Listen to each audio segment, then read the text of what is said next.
할렐루야. 하루를 시작하는 성도들께 하나님의 은혜와 평강의 축복이 함께 하시길 기도합니다. 오늘 하루 우리의 삶을 인도하실 하나님의 은혜를 기대하며 주시는 말씀 앞에 하나님을 향한 소망의 복음을 붙드시는 성도님들 되시기 바랍니다. 1월 31일 말씀으로 여는 아침, 오늘 우리에게 주신 하나님의 말씀 누가복음 8장 40절에서 56절 말씀입니다. 예수께서 돌아오심에 무리가 환영하니 이는 다 기다렸음이로라. 이에 회당장인 야이로라 하는 사람이 와서 예수의 발 아래 엎드려 자기 집에 오시기를 간구하니 이는 자기에게 12살 된 외동딸이 있어 죽어가미러라. 예수께서 가실 때에 무리가 밀려들더라. 이에 12해를 혈루증으로 앓는 중에 아무에게도 고침을 받지 못하던 여자가 예수의 뒤로 와서 그의 옷가에 손을 대니 혈루증이 즉시로 그쳤더라.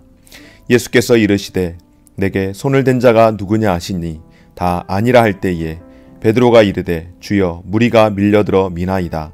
예수께서 이르시되 내게 손을 댄 자가 있도다. 이는 내게서 능력이 나간 줄 알미로다 하신대.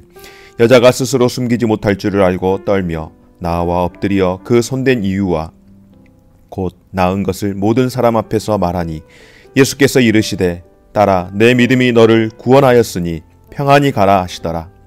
아직 말씀하실 때에 해당장의 집에서 사람이 와서 말하되 당신의 딸이 죽었나이다. 선생님을 더 괴롭게 하지 마소서 하거늘 예수께서 들으시고 이르시되 두려워하지 말고 믿기만 하라. 그리하면 딸이 구원을 얻으리라 하시고 그 집에 이르러 베드로와 요한과 야고보와 아이의 부모 외에는 함께 들어가기를 허락하지 아니하시니라. 모든 사람이 아이를 위하여 울며 통곡하매 예수께서 이르시되 울지 말라. 죽은 것이 아니라 잔다 하시니 그들이 그 죽은 것을 아는 고로 비웃더라. 예수께서 아이의 손을 잡고 불러 이르시되 아이야 일어나라 하시니 그 영이 돌아와 아이가 곧 일어나거늘 예수께서 먹을 것을 주라 명하시니 그 부모가 놀라는지라. 예수께서 경고하사 이 일을 아무에게도 하지 말라 하시니라. 아멘. 오늘 본문의 말씀 조금은 특별한 숫자가 나옵니다. 바로 12해 12년 동안 혈루증을 앓는 여인과 또 12살 된 어린 아이 야이로의 딸이 병들어 죽게 되었다라고 하는 10이라는 숫자와 두 여성의 이야기. 바로 오늘 믿음과 또 그의 행동을 통한 선택이 구원의 능력이 된다는 사실을 오늘 말씀을 통하여서 우리에게 보여주시는데요. 예수님께서 거라사 지방을 떠나서 유대인 지역으로 다시 돌아올 때에 많은 사람들이 환영하였습니다. 그 환영하는 그 장면은 마치 왕이 정복전쟁을 마치고 승리의 계가를 부르며 들어오는 것처럼 많은 사람들이 몰려와 예수님을 환영했습니다. 그런데 이 예수님의 환영하는 인파 가운데에 죽음과 질병의 고통을 당하고 있는 두 여성이 등장을 하며 그 등장하는 여성의 중심에 바로 12라는 숫자를 가지고 있습니다. 특별히 소녀의 아버지였던 회당장 야이로라고 하는 사람, 오늘날로 말하면은 교회당의 대표입니다. 당회장 목사일 수도 있고 교회를 대표하는 시나고게 회당의 그 책임을 지고 있는 그런 사람입니다. 유대인 공동체 가운데에 주류에 들어있는 사람이라고 할 수 있겠죠. 반대로 12해 동안 12해 동안 혈루증을 앓았던 여인은 어떨까요? 정반대입니다. 부정한 여인이고 사람들과 함께해서는 안 되는 그런 사람입니다. 그런데 공교로운 것은 주류이든 비주류이든 두 사람, 두 가정이 모두 다 질병과 죽음의 고통에서 어려움을 당하고 있다라고 하는 것입니다. 마치 이것은 12이라고 하는 이스라엘의 이 12지파가 복음이 없는 상태에서 질병과 죽음을 앞두고 고통하고 있는, 소망이 없는 것 같은 이스라엘의 모습을 보여주고 있는 것 같습니다. 바로 이스라엘 유대인들의 그 영적 상태가 죽음과 고통의 그런 상태 가운데에 있는 것을 보여주는 것은 아닐까 생각을 해봅니다. 오늘 이런 시대적인 배경과 상황을 염두에 두고 첫째로 함께 살피기를 원하는 것은 바로 적극적인 믿음의 모범을 실천한 여인과 또한 직접적인 믿음의 모범을 보여주신 예수님의 모습을 우리가 함께 살펴보기를 원합니다. 바로 믿음으로 임하는 주님의 능력이 나타나게 했고 또 믿음으로 임하는 구원의 능력을 주님께서 일으켜 주셨는데요. 수치스러운 가운데에서 믿음의 행동을 한 여인과 또한 절망 가운데 있는 인생들에게 믿음의 선택을 통하여서 구원의 역사를 일으켜 주신 오늘 주님의 그 은혜를 다시 한번 경험할 수 있는 귀한 시간 되기를 소망합니다. 혈루증을 앓았던 여인, 율법적으로 부정한 여인입니다. 그래서 누구도 또 역시나 접근할 수 없는 그런 사람입니다. 이 여인 또한 그동안 자신이 부정하다라는 것을 알고 있었기에 사람들과 함께 하지 못했을 겁니다. 그런데 예수님에 대한 소식을 듣고 자신이 부정하다는 것을 너무나도 잘 알고 있기에 많은 인파들이 모이는 곳을 피해야 할 뿐만 아니라 혹 상대가 자신의 그 부정함을 알지 못하고 오게 되어 타인에게 부정함을 입히면 안 되기에 내가 부정하다라는 사실을 오히려 더 외쳤어야 함에도 불구하고 오늘 이 여인은 자신의 부정함을 감추고 예수님께 몰래 접근해 예수님의 옷자락을 만졌습니다.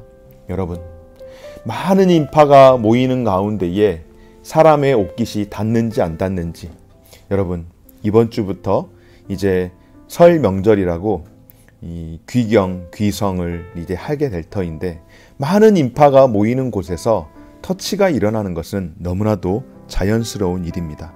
그런데 예수님께서 누군가가 내게 손을 대어 능력이 나가게 되었다라고 말씀하며 누가 내 몸에 손을 대었느냐라고 말씀합니다. 어쩌면 제자들과 함께 있었던 사람들이 예수님이 너무 신경이 날카롭게 예민하게 감정적으로 그렇게 반응을 하시는 건 아닌가라는 생각을 하며 주변의 상황을 설명하지만 예수님은 그럼에도 불구하고 대묻습니다. 누가 내 몸에 손을 대었느냐라고 말씀을 하실 때에 그 환경 가운데에 가장 두려움을 느꼈던 여인, 첫째로 자신이 부정한데 이곳에 있음으로 인하여서 두려움을 느꼈을 것이고 그리고 예수님의 말씀을 들었을 때 자신의 몸에 변화가 일어난 일로 인하여서 아마 두려움을 느꼈을 이 여인, 예수님 앞에 나옵니다. 그때 예수님이 무엇이라고 말씀합니까? 여인이여, 내 믿음이 너를 구원하였으니 평안히 가라. 따라, 내 믿음이 너를 구원하였으니 평안히 가라 라고 말씀을 하시고 선포하시며 그녀의 병 나음뿐만 아니라 그의 믿음을 통하여서 구원이 이루어졌음을 선포하는 것입니다. 그렇습니다, 여러분. 12의 혈루증을 앓았던 소망이 없이 고통 가운데 있었던 이 여인의 마음 가운데 무엇이 있었습니까? 바로 믿음이 있었습니다. 어떤 믿음이요? 내가 예수님의 옷자락을 만지기라도 하면 그 옷자락을 통하여서 전해지는 사랑으로 내가 치유될 수 있을 것이라는 그 믿음을 가지고 나아갈 때 하나님께서 놀라운 구원의 역사를 허락해 주신 줄 믿습니다. 또한 예수님께서 이 일 이후에 어떤 일이 일어났습니까? 사실은 이 일로 인하여서 지체됨으로 말미암아 회당장 야이로의 딸이 죽었다는 소식을 전해 받게 됩니다. 그래서 더 이상 예수님을 괴롭게 하지 말라라고 하며 회당장에게 이제 모든 것이 끝났다라고 말할 때에 예수님께서 무엇이라고 하십니까? 그것을 들으시면서 두려워하지 말라. 믿기만 하라. 그리하면 너의 딸이 구원을 얻으리라 말씀하시며 함께 그곳을 갑니다. 많은 사람들은 이미 죽었다라는 것, 아마 경험을 통하여서도 사람이 죽었는지 기절했는지 충분히 알 수 있겠죠. 아마 그들의 경험상으로는 분명 이 아이는 죽었습니다. 그래서 모두 다 죽었다라고 생각할 때에 예수님은 아니라, 이 아이가 죽은 것이 아니라 잠을 잔다라고 그렇게 말씀을 하시는데, 여러분, 이 사건 이후로 모든 이들에게 신앙 고백적인 일이 나타났습니다. 무엇일까요?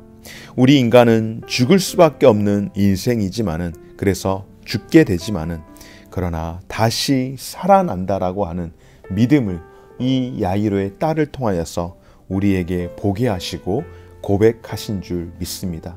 그래서 사도신경을 늘 고백할 때마다 사흘 만에 다시 살아나사, 이것은 예수님만이 그렇게 살아났다는 게 아니라 우리 또한 예수님의 그 부활하심을 통하여서 다시 살아난다라고 하는 우리의 신앙의 고백인 줄 믿습니다.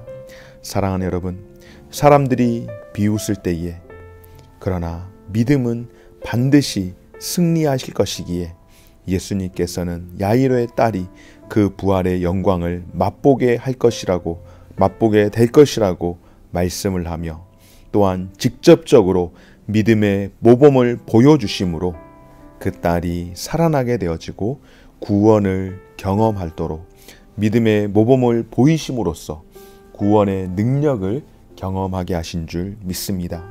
사랑하는 여러분, 믿음으로 병 고침의 기적이 일어나는 것은 바로 믿음으로 구원을 얻게 하는 원리를 우리에게 제시하는 줄 믿습니다.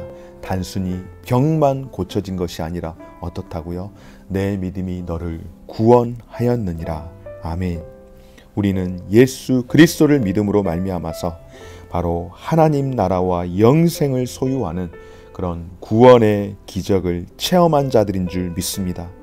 그러므로 여러분, 우리의 삶은 어떠해야 할까요? 바로 죽은 영혼을 살리는 그 기적의 역사 가운데에 내가 살아가고 있음을 기억하고, 그 기적을 위해서 또 그 기적의 삶을 오늘도 살아낼 수 있는 예수 그리스도께서 생명의 주권자이기에 우리가 그 기적의 삶을 오늘도 살아내야 함을 다시 한번 기억하고, 믿음으로 임하는 주님의 능력, 믿음으로 임하는 구원의 능력을 다시 한번 확신하며, 또 이것을 우리도 선포하며 우리도 자랑하며 드러내며 살아갈 수 있는 저와 우리 모든 성도들의 삶이 되어지시기를 주의 이름으로 축원합니다. 고마우신 하나님 감사드립니다. 우리의 사는 것은 예수 그리스도의 그 놀라운 구원의 능력 때문인 줄 믿습니다. 비록 살아있는 것 같으나 유대인 12지파 모든 민족이 죽음의 두려움과 고통의 아픔 가운데에서 살고 있지만, 그 가운데에 예수님 찾아오셔서 모든 질병의 고통을 고치시고 모든 죽어음의 두려움들을 다 물리치신 것처럼 우리 안에 육체의 모든 질병과 우리 안에 죽음으로 두려워지는 모든 악한 그림자들 예수 그리스도의 이름으로 떠나가게 하여 주시고, 아버지 하나님 그리스도의 능력으로 구원을 경험할 수 있도록 은혜 베풀어 주시옵소서. 적극적인 믿음을 보인 여인과 같이, 직접적인 모범을 보이신 예수님과 같이 오늘도 믿음의 삶을 살아내는 우리 모든 성도들의 삶이 되게 하여 주옵소서. 감사드리며 예수님 이름으로 기도드립니다. 아멘. 하늘에 계신 우리 아버지여, 이름이 거룩히 여김을 받으시오며 나라가 임하시오며 뜻이 하늘에서 이룬 것 같이 땅에서도 이루어지이다. 오늘날 우리에게 일용할 양식을 주옵시고, 우리가 우리에게 죄 지은 자를 사하여 준 것 같이 우리 죄를 사하여 주옵시고, 우리를 시험에 들게 하지 마옵시고 다만 악에서 구하옵소서. 대개 나라와 권세와 영광이 아버지께 영원히 있사옵나이다. 아멘.